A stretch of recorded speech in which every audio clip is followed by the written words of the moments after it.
Ok, vamos a empezar.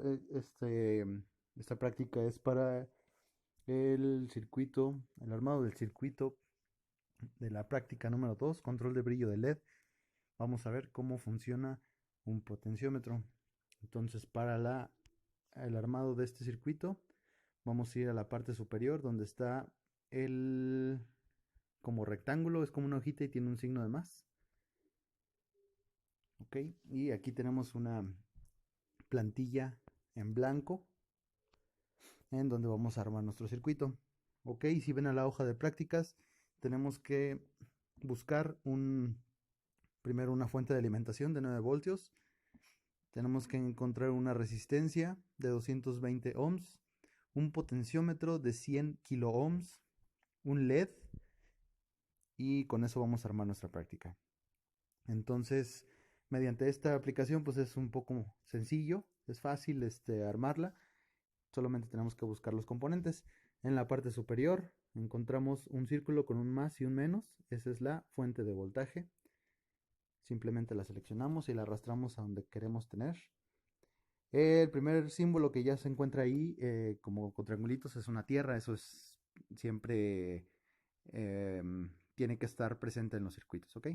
Entonces, para cambiarle el voltaje, vamos a seleccionar la llave española que está en la parte inferior izquierda y simplemente vamos a mover el círculo hasta que lleguemos al voltaje requerido. Para esta práctica son 9 volts. Ahí está. Ok, entonces el segundo componente que vamos a utilizar es una resistencia de 100 ohms.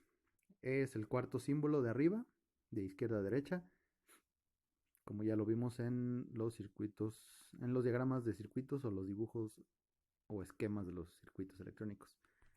Entonces la seleccionamos y la arrastramos a donde la vayamos a poner. Ok. Con las flechitas que están en la parte inferior lo podemos mover. Y el mismo caso vamos a utilizar el carrete que está en la parte inferior para mover el valor. Esta tiene que ser de 100 ohms. Entonces lo movemos hasta que lleguemos a 100. Vamos a necesitar un potenciómetro. Entonces en la parte superior lo buscamos. Es el símbolo de la resistencia con una flechita. Ok. Igual lo posicionamos y la movemos.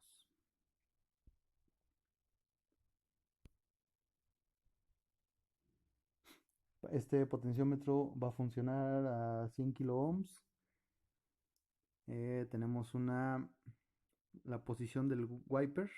En este caso, el wiper es la tuerquita en la que se mueve el potenciómetro. Eso sería físicamente. En este caso, pues lo vamos a mover con el carretillo digital.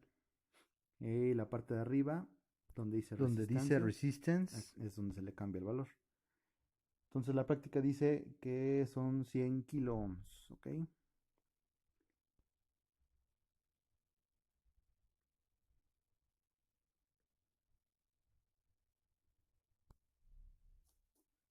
Listo. 100 kilo ohms y la posición está al 50%, quiere decir que está a la mitad. Ahorita que lo simulemos vamos a ver cómo se comporta.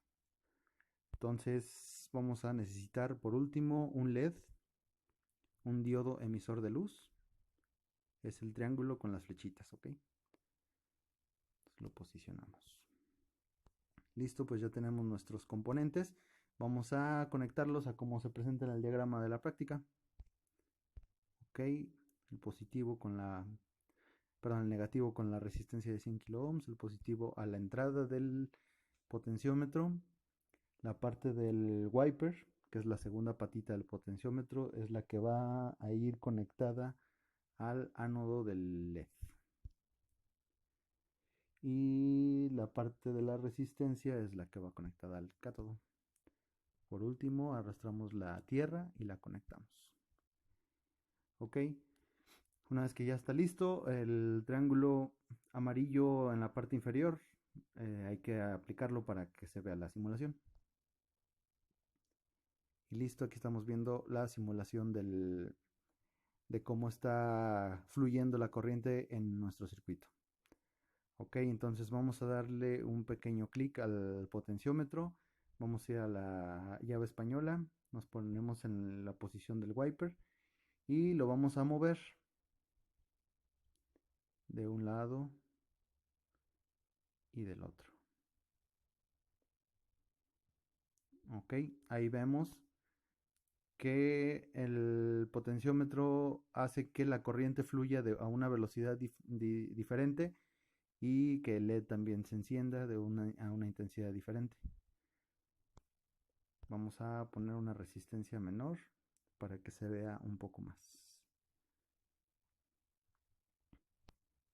Ok, ahí vemos como el LED está encendiendo. Vamos a poner menos incluso. Vamos a dejarlo a 30. Ok, ahí se ve la intensidad del LED más, pues sí, más intensa en la posición inicial del potenciómetro, en el cual estamos dejando fluir mayor corriente sobre el circuito. Entonces, si cambiamos la posición del potenciómetro, vemos que la corriente disminuye y el LED ya no tiene, ya no enciende. Ok, mientras más le ponemos resistencia, mientras el potenciómetro lo aumentamos, la corriente va a comportarse de diferente manera. Vemos como ahí empieza a subir de intensidad el LED. Ok, entonces con esto estamos simulando, de acuerdo a la práctica que les enviamos, los elementos que interactúan en, por ejemplo, un pedal de aceleración electrónico. Prácticamente el principio de este sistema es este circuito, así es como se comporta. A mayor bueno, vamos a suponer que el potenciómetro es el acelerador, en el cual mientras lo movemos, vemos la intensidad con la que fluye la corriente y la intensidad con la que se prende el LED. Este tipo de potenciómetros, de sistema de potenciómetros, se utilizan en muchas funciones del automóvil, como sucede en el TPS en un vehículo, el pedal electrónico y los sensores en el cuerpo de aceleración del automóvil. Todo esto en los sistemas electrónicos del mismo automóvil. Gracias.